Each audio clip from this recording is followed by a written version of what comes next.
90 రోజుల కోర్సు పూర్తి చేస్తే చాలు 100% ప్లేస్మెంట్ సపోర్ట్ తో సాఫ్ట్వేర్ జాబ్ మీ సొంతం. వెంటనే కోడ్ జ్ఞాన్ డెస్టినేషన్ ని సంప్రదించండి.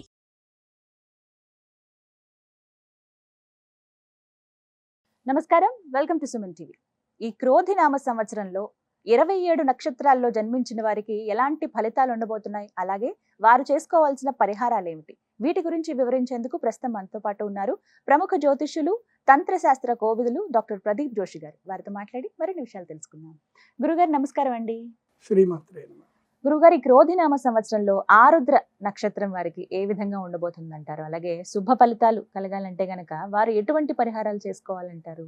నక్షత్ర ఫలితములను ఉంటాయి. ఒకటి మనం గుర్తుపెట్టుకోవాలి, చాలా మందికి వాళ్ళ జన్మ నక్షత్రం ఏందో కూడా వాళ్ళకి తెలియదు.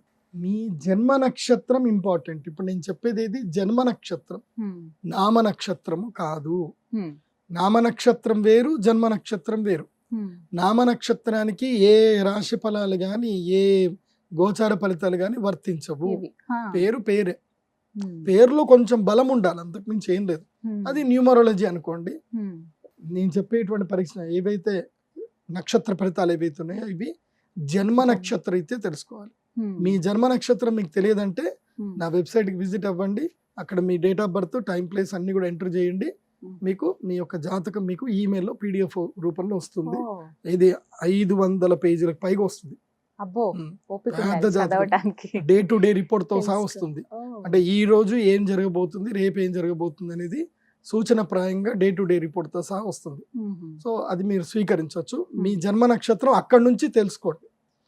పేర్లను బట్టి ఇప్పుడు శ్రీనివాస్ అని పేరు ఉంటుంది, అందరు తులారాశి అని చెప్పేస్తారు. కాదు. ఇప్పుడు వెంకటేష్ అంటారు, వేవో కాకి మృగశిర నక్షత్రము అంటే ఇది మిథున రాశి అని చెప్పేస్తారు. కాదు. సో ఇలా పేరును బట్టి మీరు రాశులు చెప్పుకోకండి, నక్షత్రాలు చెప్పుకోకండి, దాని ఫలితాలు ఉండవు. సో ఇప్పుడు ఈ సంవత్సరము క్రోధినామ సంవత్సరంలో ఒక్కొక్క నక్షత్రం వారికి ఎలా ఫలితాలు ఉన్నాయో చెప్తాను. అందరూ జాగ్రత్తగా వినండి. మీ జన్మ నక్షత్రాన్ని బట్టి మీరు నోట్స్ రాసుకోండి. ఆరుద్ర నక్షత్రం ఇది సాక్షాత్తు శివుడి నక్షత్రం. శివుడు ఎలాగైతే గనక భోలాశంకరుడు, ఎలాగైతే కోపము ఎక్కువగా ఉంటుంది అలాగే ప్రేమ ఎక్కువగా ఉంటుంది. లైక్ మన ముఖ్యమంత్రి జగన్మోహన్ రెడ్డి గారు లాగా. ఆయన కోపము ఎవరు చూడలేరు, తాళలేరు. ఆయన ప్రేమ తట్టుకోలేరు. ఇంటికి వస్తే తిండి పెట్టంది పంపించాడు ఆయన అందరినీ. ఆయన కన్నా వయసు తక్కువలు ఉన్నా సరే అన్న చెప్పన్నా అంటాడు ఆయన. ఆయనకి ఇప్పుడు 50 ఏండ్లు, కానీ 40 ఏండ్ల వాళ్ళు ఎవరైనా వచ్చారు పేరు పెట్టి పిలవడు. ఇప్పుడు ఉదాహరణకి ఎవరన్నా రవి వచ్చాడు, రవి అనే పేరు చెప్పన్నా, రవి అన్న ఏం చేద్దాం చెప్పు అంటాడు. అన్నానే మాట్లాడతాడు. ఎవరైనా కానీ ఆడు 30 ఏళ్ళు 20 ఏళ్ళు చిన్నపిల్లాడు కానీ అన్నానే మాట్లాడతాడు ఆయన. అలాంటి గొప్ప లక్షణాలు ఉంటాయి. కాబట్టి ఆరుద్ర నక్షత్ర జాతకులు మంచి జాతకులే. కానీ మీ కోపం ఈ సంవత్సరం కంట్రోల్ చేసుకోండి. ఈ సంవత్సరంతో మీకు రాజయోగం అయిపోయింది. ఎందుకోసమంటే ఇది మిథున రాశి లోపలికి వస్తుంది కాబట్టి గోచార రీత్యా మీకు గురుగ్రహం బాగా లేడు, అయిపోయింది. గురుగ్రహం జరిగిపోయాడు, మీకు 12లోకి వచ్చాడు. ఈ సంవత్సరం ఖర్చులు బాగా ఎక్కువ అవుతాయి. అందరికీ డబ్బులు ఇవ్వాల్సిన పరిస్థితి ఏర్పడుతుంది. అయితే ఇది ఒక విధంగా మంచిదే, రుణాలన్నీ తీర్చేస్తారు. ఈ సంవత్సరము టార్గెట్ ఏం పెట్టుకోండి అంటే 0 అకౌంట్, అంటే 0 క్రెడిట్ అనేది పెట్టుకోండి వాళ్ళ. ఈ సంవత్సరం ఇది టార్గెట్ పెట్టుకోండి. ఆరుద్ర నక్షత్రం అంటే క్రెడిట్ ఉంచుకోకూడదు, ఇంకా 0 క్రెడిట్. అంటే అప్పులు మొత్తం తీర్చే ప్రయత్నం చేయండి. ప్రతి నెల హస్తా నక్షత్రము, శ్రవణ నక్షత్రము, ఈ 2 నక్షత్రాలు, రోహిణి నక్షత్రం, ఈ 3 నక్షత్రాలు వస్తాయి. అప్పులు ఉన్నటువంటి వారు, ఎందుకోసం అంటే ఆరుద్ర నక్షత్రం వాళ్ళు జీవితాంతం అప్పులతోటే ఉంటారు. వీళ్ళ గురించి నాకు తెలుసు. వీళ్ళకి అప్పులు లేకుండా ఉంటారు. వీళ్ళు అప్పులు చేస్తూనే ఉంటారు. అండ్ బోలాశంకర్లు అందరికి, దోస్తులందరికీ డబ్బులు ఇస్తానే ఉంటారు.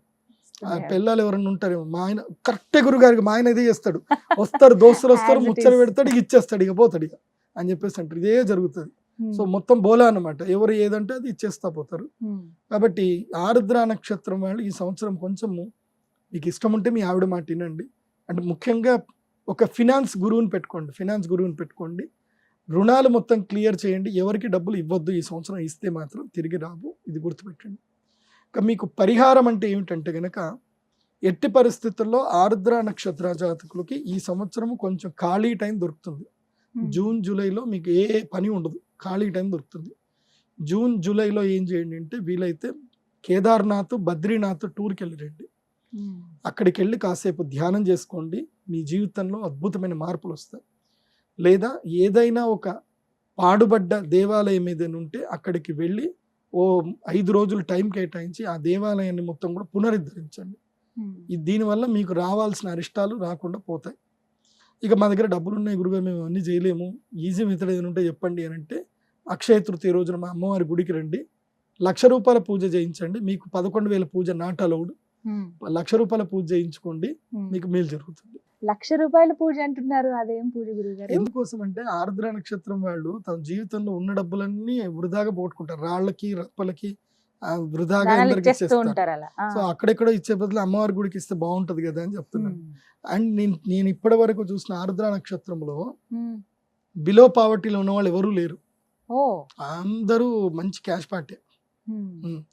కొంతమంది చంచల స్వభావంతో డబ్బులు ఇచ్చి పోగొట్టుకున్న వాళ్ళే తప్ప మిగతా వాళ్ళందరూ మంచి క్యాలిక్యులేషన్, మంచి ఉన్నతమైన జాతకులు ఉంటారు.